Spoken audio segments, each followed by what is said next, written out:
So this week's Haftorah portion comes from Joshua chapter 2. In this week's Parsha, we read about how Moses sends spies into the land of Israel, and he gave them specific things to look for. He asked them, how was the land? He asked them about the people. Were they strong? Were they weak? He asked them if the land was good or bad, if it was fertile, and were there trees? Well, the spies went into the land 40 days later. They came back and confirmed that the land flows with milk and honey and that this is its fruit. But there were some other people in the group, those same people, those other people in the group that said, but there's some people there. There's some strong, powerful people. There's these big cities. They're fortified. And they're very great. And there were giants. So not all of them were on the same page, but this was the report that they brought back. And it reminded me of something. Back in high school, I used to play sports. I wrestled. In my senior year, I was in one of my tournaments in my senior year.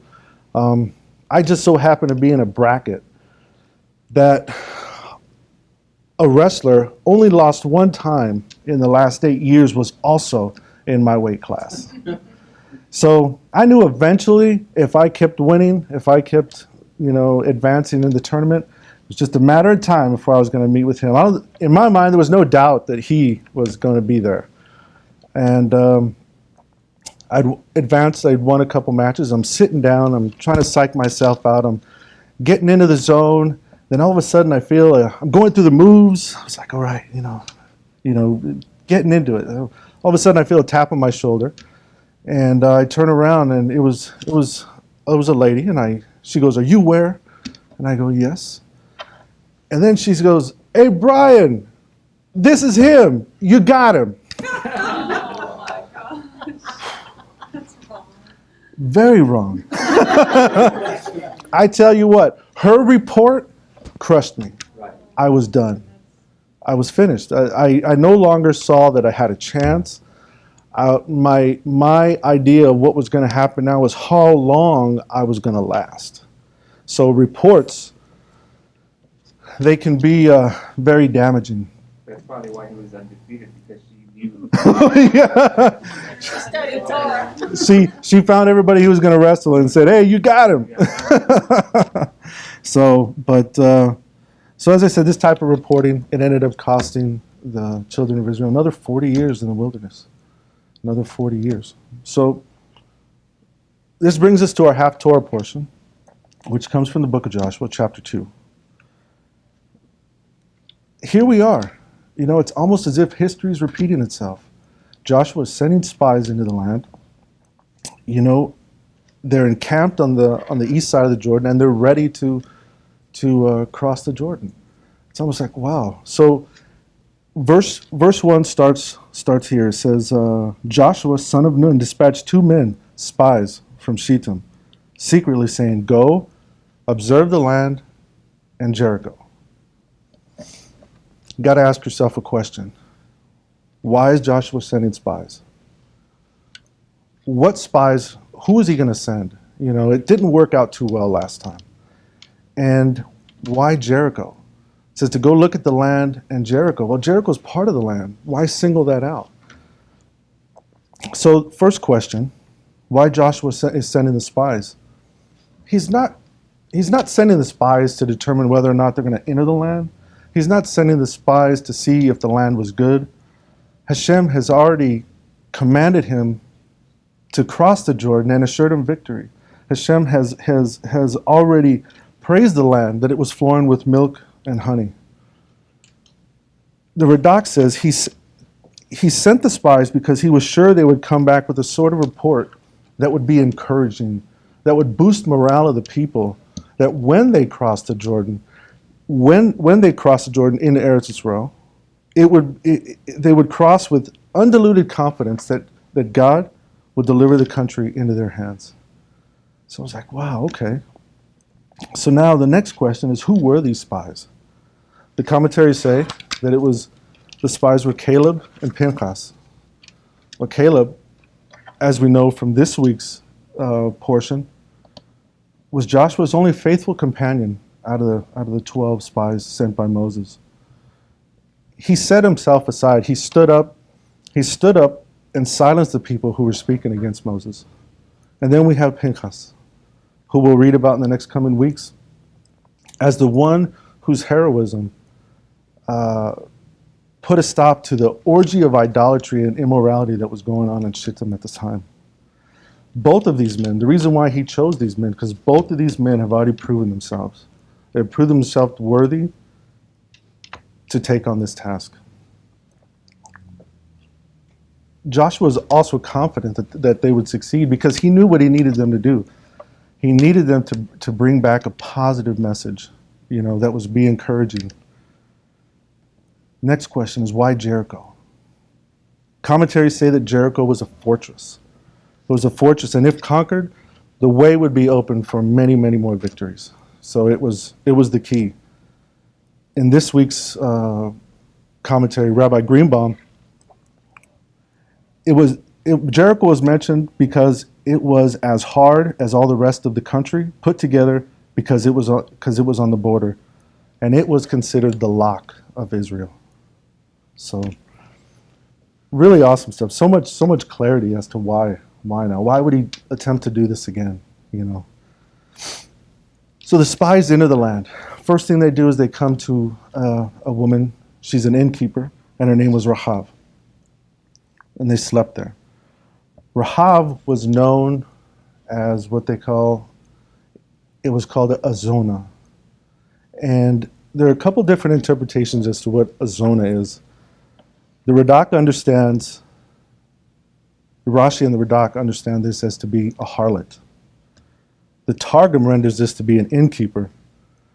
The commentators explain that the two words together, because the hospitality of an inn helps attract customers, they're tying the two together. So we'll learn a little bit later on how those two go together. So almost immediately, as soon as they enter the land, the spies are detected by the king's men. And they let the king of Jericho know, they let him know that the spies have come. They're from the children of Israel, and they came to spy out the land. Automatically, the king sends men to Rahab's house. He knew where they were going to be at, and demanded that she brings out the men who have come to spy out this land. First thing she does, she takes the men, takes them upstairs, puts them on the roof, and she hides them underneath some flax. She hides them underneath stalks of flax that have been arranged for her on the roof. The literal translation is that she hid him. So it's like, why does it say them? So it's easier, I guess it's so that we can relate to it, but we have to dig. We have to find out why. I guess that's where the benefits of knowing the Hebrew and knowing where it comes from, and knowing the roots. And so you got to ask yourself why. And Rashi offers up two explanations. One is that she actually grabbed both men and put them in a space that would only fit one. Another explanation that Rashi has is that she actually hid them both separately on their own. The Al-Sheikh, he renders that she hid it, literally meaning that she hid her knowledge of the spies' whereabouts. And I also heard another commentary that said Pinchas was angelic, so he had the capability of just vanishing. So obviously, if he had that capability, the only one that would be left to hide would be Caleb. Therefore, she hid him. So really awesome. It says she tells the king's men after she hid them. She tells the king's men, "It's true. The men did come here, but I don't know from where they came. When the gates were going to close at dark, they left. They went that way. If you pursue them, you'll find them." So the king's men left, and they pursued. They believed her. They took her. Kind of makes you wonder. Commentaries say that she's a harlot. She's an innkeeper. But these king's men didn't even question her. They didn't even question it. They took her word for it, and they left.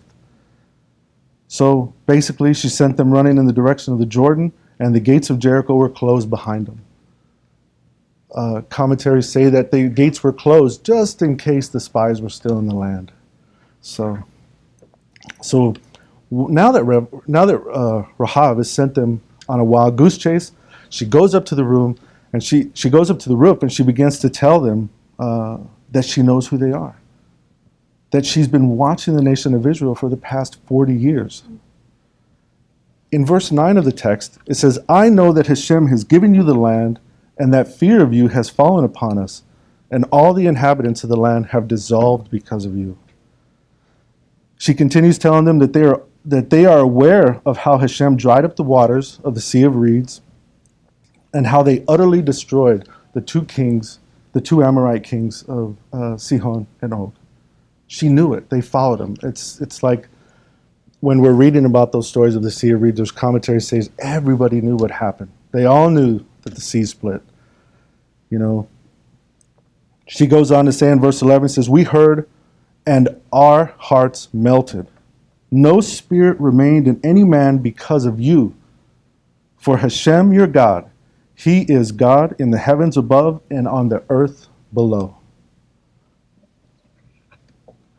The sages praise Rahab ecstatically for praising God, for praising God's mastery, even in the heavens which she could not see. You got to remember, she was in the land of Canaan, so she was like, this even took her by surprise. I mean, it brings so much clarity when Rod is talking that we've got people here listening, we've got people there in history, places that we wouldn't think would be listening, you know, where it would be fatal if their community found out they were listening, you know, so it doesn't matter where you are, you know, so it's beautiful. So as a reward for this great faith, the sages say, as a reward for this great faith, her descendant, the prophet Ezekiel, was privileged actually to see God's greatness in heaven. And that's in Ezekiel 1:1. Said it opened up the heavens and I seen God's greatness. So then this is her plea. She's letting him know. She goes, so to say now, it says, I beseech you, swear to me by Hashem, since I have done kindness to you, that you do kindness to me, my father's house, my mother, my brothers, my sisters, and all that is theirs. Then she asked him for a trustworthy countersign. So basically, she says, I just saved you. You got to save me now. Now, she was waiting for this opportunity. So the spies then tell her, no problem, got it. We'll do it as long as you do not relate this discussion to anyone. You know, the Radak says that they accepted the oath and proclaimed that they were ready to lay down their lives to protect her and her family, but only if she not reveal the countersign, because if she had, many others would also have that countersign that were not her relatives. So Rahab, she says, okay. And in verse 15, it states, she lowered them down by the rope through the window. When you're studying Torah, you really pay attention to every single word. The word "the" implies a specific rope. A specific rope. Following the version that she was a harlot. Rashi comments that she used this same rope, possibly even a ladder rope, that she would extend down and her clients would climb up this rope. So using this rope to help the children of Israel get out, to help the spies get out, it's as if to say, God, with this rope I have sinned. Let this rope be the vehicle for me to earn my forgiveness. So it's like beautiful. It's wonderful. So once the men start going down the rope, she tells the men to go to the mountain and hide for 3 days until the king's men turn back, and then you may continue on your way. She protected the men. She protected them every step of the way, you know. The men then proceeded to qualify the oath. You know, it's kind of like You're going down, they're in a hurry, you know, they need to hide, but they said, wait a second. They said, wait a second. We are absolved of this oath of yours, which you made us swear, unless. That's some way to start off a sentence. You know, wait a second. Okay, we know we agreed, but you know what? We are absolved of this, unless she tie a cord of scarlet thread as a countersign. She asked for a countersign. They told him that she ties a cord of this scarlet thread and hang it in the very window that they're leaving. The second, that if anyone leaves the doors of her house, of her home, when they come into the land, when they invade, that blood will be on their head. So her father's family, her mother, her brothers, her sisters, and all that is theirs needed to be in the home, needed to be there. But regarding, and then finally this is, but regarding who will be inside the house, it said his blood will be on our head if a hand is laid on them. So in other words, it's awesome. I really like how the commentary, how it comes out like that. We'll do this if you do this. You know, it's awesome. I said, so again, they reminded her again that if she tells anyone, they'll be absolved of this. She agreed by saying, as you say, so it is. She sent them on their way. She tied a cord. She hung it in the window. The men went to the mountain. They stayed there for 3 days, just as she said. Once the men had returned into Jericho, the king's men who were pursuing them, they went back to Joshua. They crossed the Jordan, went back to Joshua, and they said, Jericho's ours. They went there to find out good news. They went straight to Ravka's house, and they got the good news right away. They said, these men they're beaten. They're crushed. They've seen these miracles as I have, and you've got us. It was because of her report. I think it's awesome. I think there's a lot of messages in this. One that really stood out to me is it doesn't really matter what level that you were on. These men have been.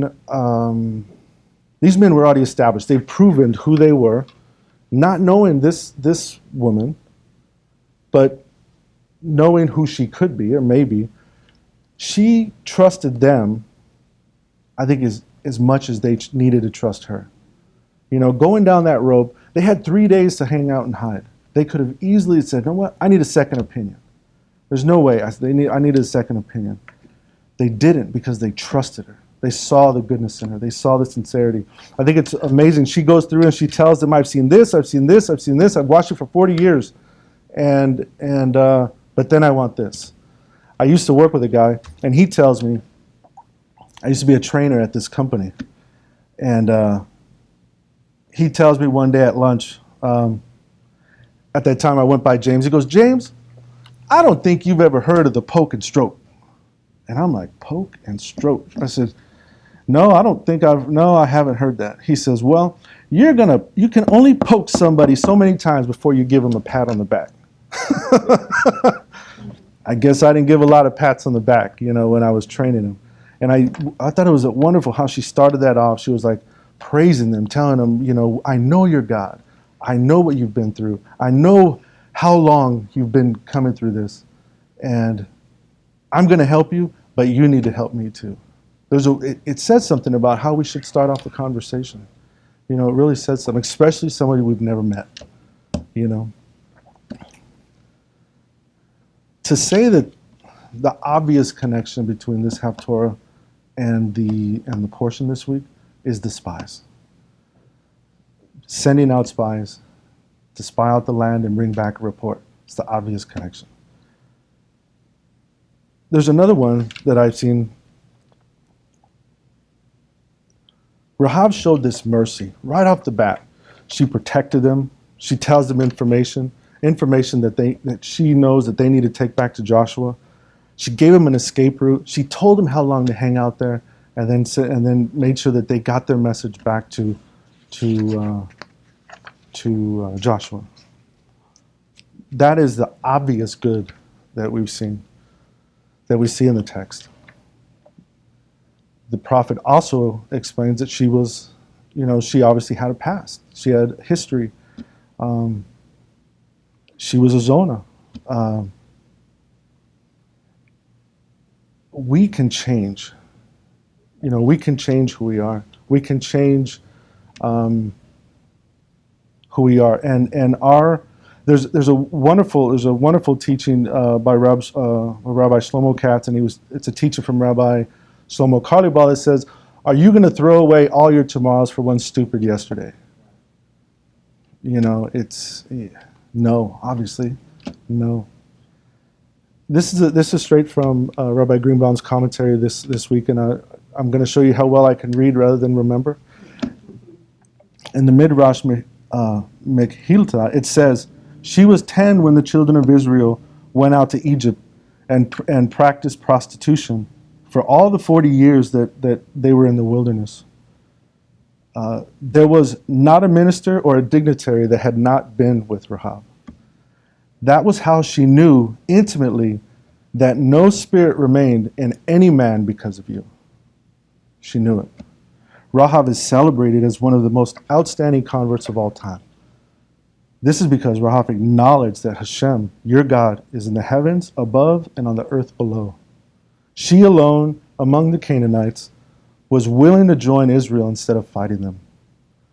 Because she recognized the divine hand in their exodus from Egypt, the crossing of the Red Sea, and their complete victory over the kings of the Amorites. What she saw, what she believed in, is what she couldn't see. Couldn't see it. Rav Sutton has this wonderful explanation that we are all in a movie. This is my movie, and you are the characters. This is your movie, and we are the characters. If we have a character in our movie that makes me angry, it's not that person was put in my movie to make me angry. That person was put in my movie to let me know that I have anger. It's seeing something with not your physical eyes, but with what's in here, with what you're trying to connect with. It's beautiful.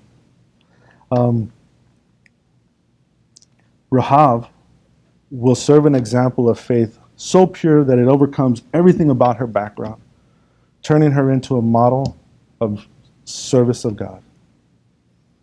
Thank you.